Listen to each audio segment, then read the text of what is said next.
Pump তুলে বিক্রির অভিযোগে কাঠগড়ায় খোদ গ্রাম পঞ্চায়েতের প্রধানের প্যাডেই রয়েছে পাম্প তোলার অনুমতি। পরিস্থিতি বুঝে অনুমতি বাতিল গ্রাম পঞ্চায়েতের প্রধানের।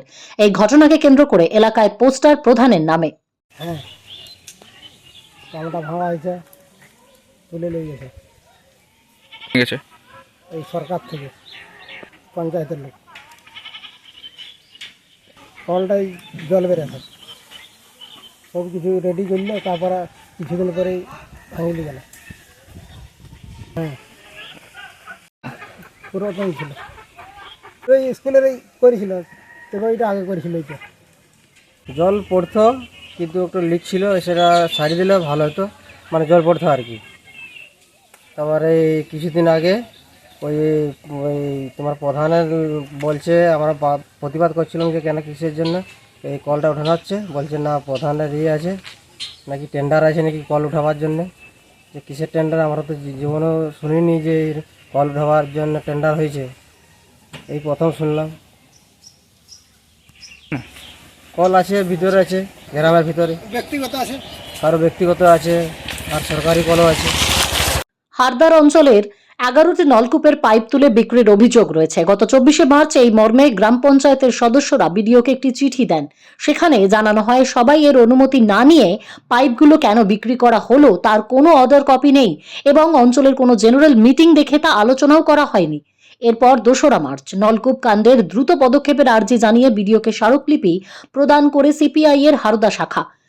4 মার্চ অঞ্চলের বিভিন্ন জায়গায় পোস্টারিং সিপিআইএম এর পক্ষ থেকে। ঘটনার সূত্রপাত 25শে ফেব্রুয়ারি। হারদা গ্রাম পঞ্চায়েতের প্রধান তার একটি প্যাডে গ্রাম পঞ্চায়েত এলাকায় অকেজো ও নষ্ট হয়ে যাওয়া নলকূপগুলোর পাইপ তুলে ফেলার নির্দেশ দেওয়া হয় প্রশান্ত বেরা নামক এক ব্যক্তিকে, আর এতেই জল ঘোলা হয়। এই বিষয়টা সম্পূর্ণ মিথ্যে। কিছুদিন আগে আমার কাছে অবজেকশন আসে যে এরকম পাইপ তোলা হচ্ছে, সেটা শুনে আমি অর্ডারটা আমি ক্যান্সেল করি। আর সিপিএম যেটা বলে বেড়াচ্ছে ওটা সম্পূর্ণ মিথ্যে। ওদের তো কোনো অস্তিত্ব নেই, প্রধানকে হ্যারাসমেন্ট করার জন্য এসব করছে, বদনাম করার জন্য। বদনাম করা হচ্ছে, তারা বাজারটা গরম করার জন্য। তাদের তো কোনো পায়ের নিচে কোনো অস্তিত্ব নেই এবং তার জন্য এটা করছে। বিরোধী দলগুলির বক্তব্য, তৃণমূলের সম্পূর্ণ অংশটাই দুর্নীতি এবং চুরিতে ভর্তি, তাই প্রধানও চুরি করবে, এটাই স্বাভাবিক। এটা বিশেষ কিছু বলার নেই, কারণ এলাকাবাসী বা জনগণ জেনে গেছে যে দলটা তো তৃণমূল কংগ্রেসের তো চোরের দল। এই চোর চুরি করবে, এটা নতুন কথা কি আছে?